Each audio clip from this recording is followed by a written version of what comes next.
a black man who risked his life for this country, humiliated on the streets he fought to protect. What happens when a badge fueled by prejudice clashes with a legacy built on honor? This is a story you won't forget.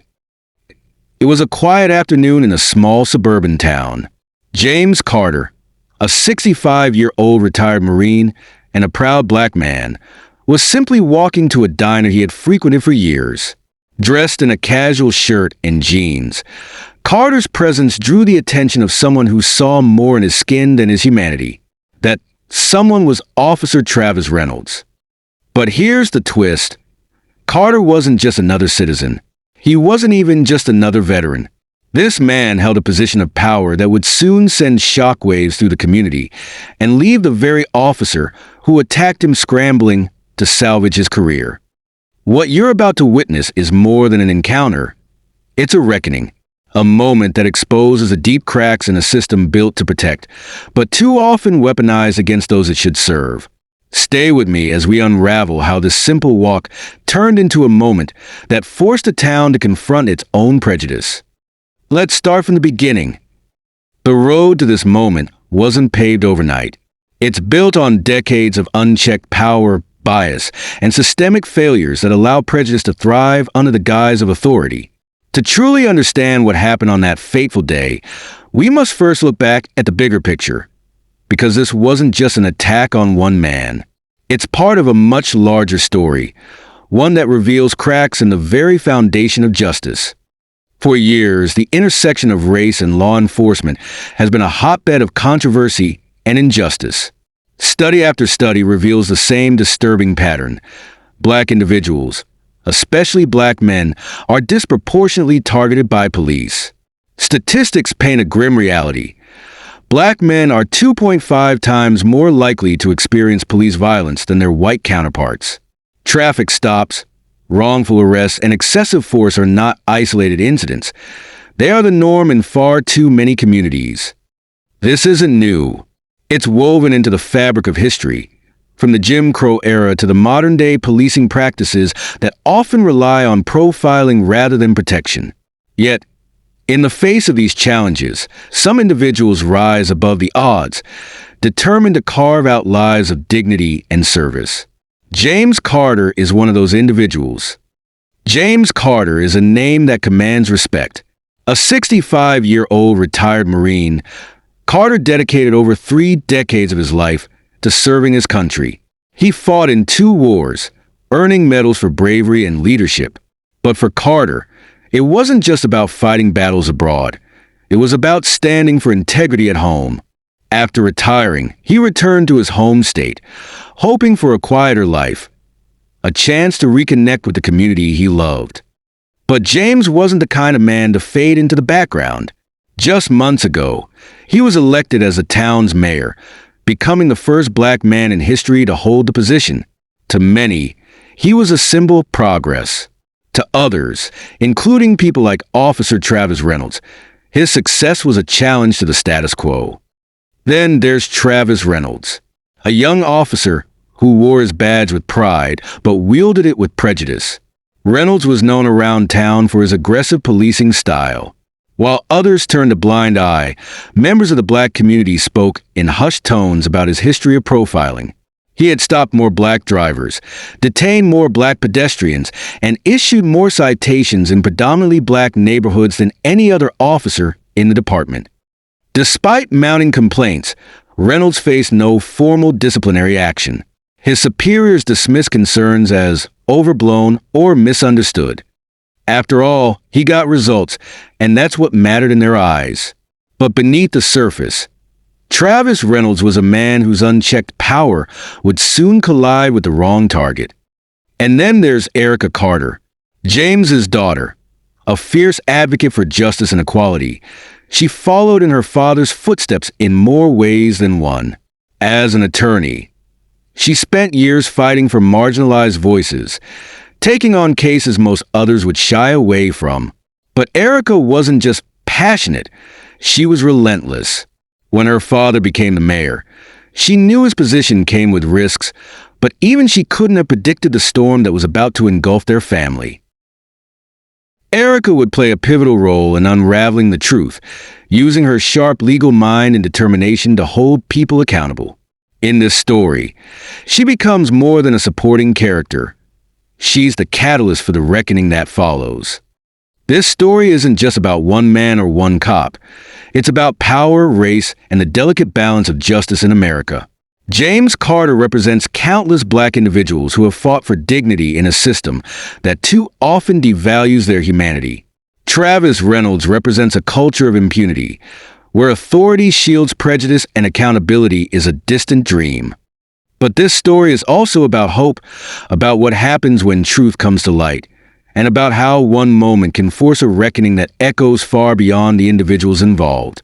This is a microcosm of a much larger battle. A battle for equality, accountability, and the kind of justice that doesn't bend to bias. Now that we've set the stage, it's time to delve into the incident itself. What happened when Officer Reynolds met James Carter on that fateful day? And how did a single act of prejudice unleash a chain of events that no one could have foreseen? Let's continue. A quiet stroll to a favorite diner turned into a nightmare. A man who had spent his life fighting for freedom found himself shackled by prejudice in a country he had served with honor. This wasn't just an incident. It was a confrontation between dignity and disdain, played out on the unforgiving stage of systemic injustice. James Carter was no stranger to routine. Every Wednesday, without fail, he would walk to Benny's Diner for a late lunch. It was a place where everyone knew his name, not because he was a mayor, but because he was James. A man of the people, approachable, kind, and unassuming. On this particular afternoon, he wore a simple plaid shirt, faded jeans, and sneakers. No suit, no security detail, just a man enjoying a slice of normalcy in his busy life. But what James Carter saw as a peaceful walk, Officer Travis Reynolds saw as a problem. Driving by in his patrol car, Reynolds slowed down, his eyes narrowing as they locked onto Carter. To him, this wasn't the town's mayor. This wasn't a decorated veteran. This was just another black man walking down the street. A vagrant, perhaps, someone who didn't belong, someone who needed to be dealt with. Reynolds pulled over, stepping out of his vehicle with an air of authority that bordered on aggression. "Hey, you!" he barked, as James stopped in his tracks, turning to face the officer with a calm but questioning look. Reynolds demanded ID, his tone sharp and unyielding. James, accustomed to handling tense situations with grace, calmly asked, "Officer, may I know why you're stopping me?" But that question only seemed to inflame Reynolds. "Don't play games with me," he snapped. "Show me your ID, or things are going to get ugly." James, standing firm, replied, "I'm a free citizen, walking in my own neighborhood. I don't have to show you anything without cause." Those words, spoken with quiet dignity, lit a fuse that would soon explode. As the exchange escalated, bystanders began to gather. A young woman across the street pulled out her phone, recording the scene as others looked on, their expressions a mix of confusion and concern. "That's James Carter," one elderly man murmured to his wife. "That's our mayor." The whispers turned into shouts as someone finally yelled, "He's the mayor. Leave him alone." But Reynolds either didn't hear or didn't care. James, still calm but visibly frustrated, repeated, "Officer, I serve this country. I've earned my right to walk these streets without harassment." But Reynolds cut him off with a mocking laugh. "Serve this country? Please. You're nothing but a thug trying to look respectable." The words hung in the air, heavy and venomous, as the crowd gasped in disbelief. Then it happened. Reynolds, unable to contain his mounting anger, grabbed James by the arm, twisting it behind his back with unnecessary force. James winced but didn't resist, his voice steady as he said, "You're violating my rights." But Reynolds wasn't listening. He shoved James against the patrol car, handcuffing him as the crowd erupted in protest. "Stop this!" Someone screamed. Another pleaded, "He's bleeding." As James was forced into the back of the patrol car, his head hit the doorframe, leaving a gash that trickled blood down his face. Still, he remained composed, refusing to let the indignity of the moment break him. Meanwhile, Reynolds turned to the crowd, barking orders to disperse.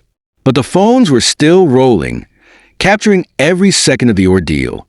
Within minutes, the footage was uploaded to social media, where it began to spread like wildfire. Inside the patrol car, James sat silently, his hands cuffed, his dignity bruised but not broken. He thought about the wars he'd fought, the lives he'd saved, the community he'd worked so hard to uplift. And now, here he was, treated like a criminal for the crime of existing while black. The injustice was undeniable. This wasn't about a broken law or suspicious activity. This was about power wielded without accountability, prejudice masquerading as law enforcement, and a man who dared to stand tall in the face of it all. And as the video reached thousands, then millions of viewers, it became clear that this was more than a local incident. It was a catalyst for something much bigger. What happened next would shake the community to its core. The truth about James Carter's identity would come to light, and the man behind the badge would be forced to confront the weight of his actions. But the damage had been done, and the fight for justice was only beginning. Stay with us as we uncover the fallout of this shocking event. A shocking revelation, a broken system, and a community on the edge. What happens when the truth comes out, but justice still feels out of reach? This is where the story takes a turn that no one saw coming. Let's break it down. James Carter was taken to the police station, bruised, bloodied, and humiliated. As he sat in a holding cell, calm but silently seething, chaos erupted behind the desk. The desk sergeant, flipping through Carter's ID, froze mid-sentence. His face turned pale as he muttered, This is the mayor." In a panic, the sergeant called the police chief, stammering through an explanation that left the chief furious. Meanwhile, Officer Travis Reynolds, still confident in his actions, brushed off the commotion. When confronted, his response was cold and dismissive. He didn't look like a mayor. Those words, dripping with disdain, became a rallying cry for the outrage that followed. How does a mayor look? Officer Reynolds. And more importantly, why does it matter? After hours of confusion and damage control, James Carter was released. But the damage had already been done. News of the incident spread faster than the department could contain it. The following day, Carter, bandaged but composed, stood before a room packed with reporters. His voice was steady, but his pain was evident. "I served this country with honor," he began. "But yesterday, I was treated as if my life was worthless. Not as a man, not as a veteran, not even as a citizen, but as a threat." His words cut deep, resonating with millions who saw the viral video. For his daughter, Erica, the humiliation was personal. As tears welled in her eyes, she vowed to fight. Not just for her father, but for every black individual who had faced similar injustices. Erica's determination turned into action as she began organizing legal efforts and mobilizing the community for change. As the video circulated, the town and the entire state erupted in protest. Crowds gathered outside the police station, chanting for Officer Reynolds to be fired. Signs with messages like "Justice for Carter" and "End Racist Policing" filled the streets. Students, activists, veterans, and even law enforcement allies joined the demonstrations, demanding accountability. The protests weren't just about James Carter. They became a rallying cry against the broader patterns of racial bias in policing. Activists called for reforms, mandatory body cameras, anti-racism training, and civilian oversight of the police force. Across the nation, similar stories were unearthed, each one adding fuel to the fire. But amidst the chaos, there was unity. A community that had often been divided came together, recognizing that this moment was bigger than any one individual. They weren't just fighting for James Carter. They were fighting for justice itself. The media was relentless. Major news outlets dissected the incident, replaying the video on loop, and inviting experts to weigh in. Conversations about policing and racial bias dominated headlines. Experts pointed out that what happened to James Carter wasn't an isolated case. It was a symptom of a broken system. A system where unchecked power and implicit bias converge to create a perfect storm of discrimination and abuse. Reports revealed startling patterns. Complaints against officers like Reynolds often went unaddressed, creating a culture of impunity. The systemic failure wasn't just about one cop. It was about a structure that allowed him to act without fear of consequences. As one commentator put it, if this can happen to a mayor, imagine what happens to those without a title or platform. Before we move on, let's pause for a moment. Stories like this need to be told, and we need your help to keep telling them. If you're passionate about uncovering the truth and holding power accountable, hit that subscribe button now. And hey, don't just subscribe, join the conversation in the comments. What reforms do you think could stop incidents like this from happening again? Let us know.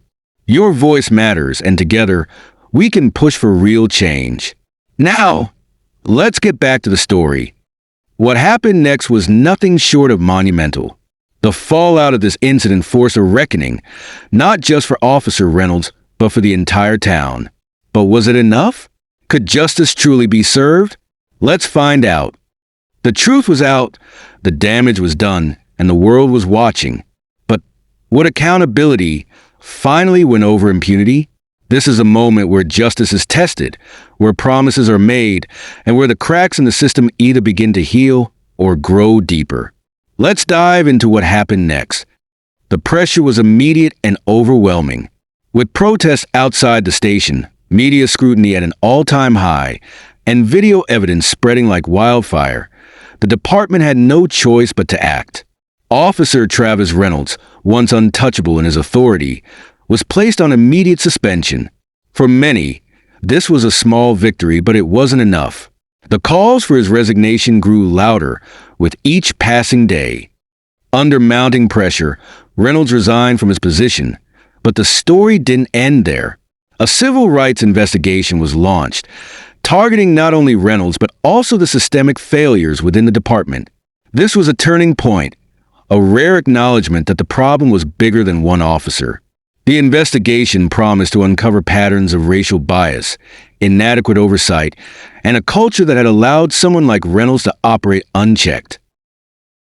Meanwhile, James Carter, the man at the center of it all, refused to let the incident define him. As mayor, he used his platform to enact sweeping reforms aimed at preventing future injustices.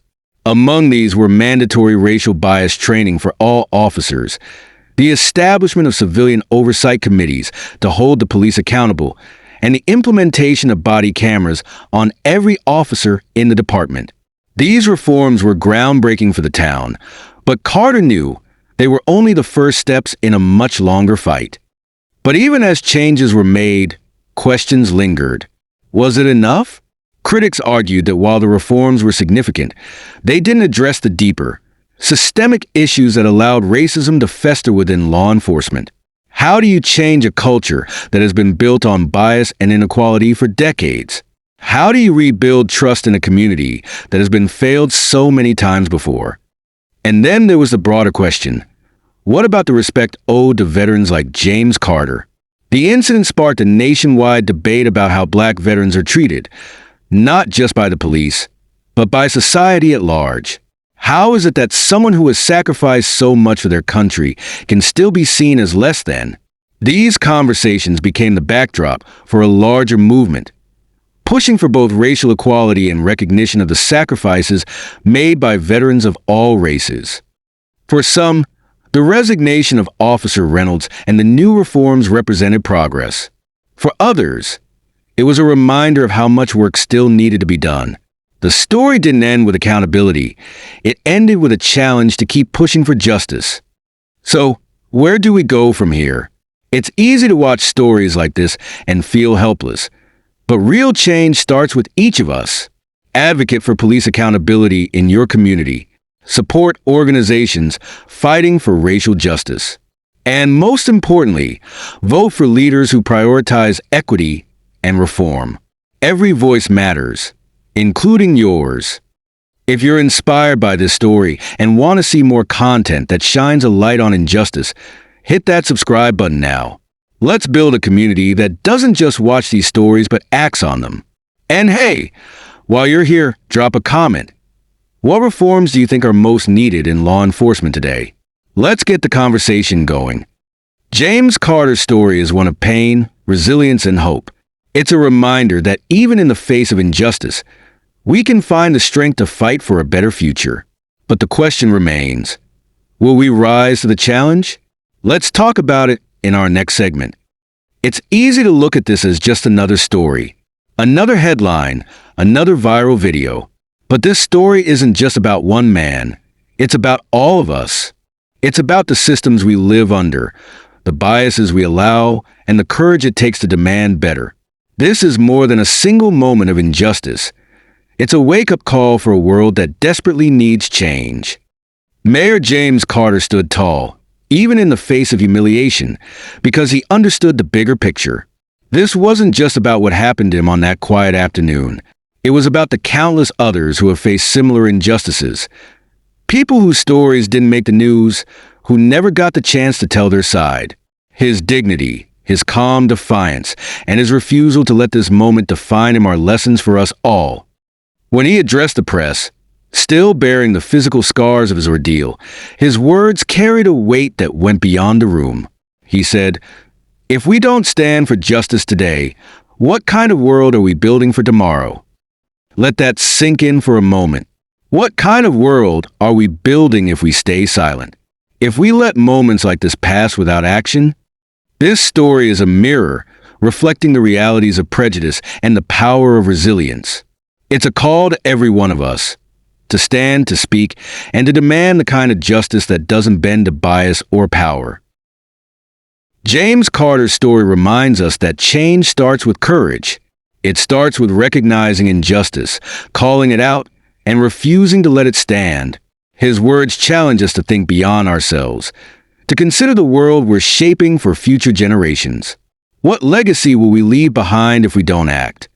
If you take one thing from this story, let it be this. Standing up for justice isn't just a moral choice. It's a responsibility we all share. Carter's resilience shows us what's possible when we refuse to back down. Thank you for staying with us through this powerful story.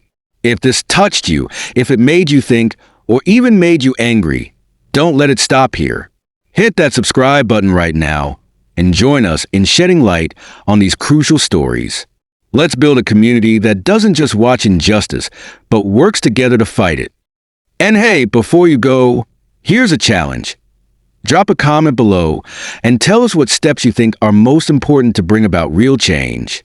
Let's have that conversation right here, right now. Remember, every view, every comment, every share makes a difference. Together, we're not just watching stories. We're creating momentum for change. So, share this video, and let's make sure James Carter's story and the countless others like his are never forgotten.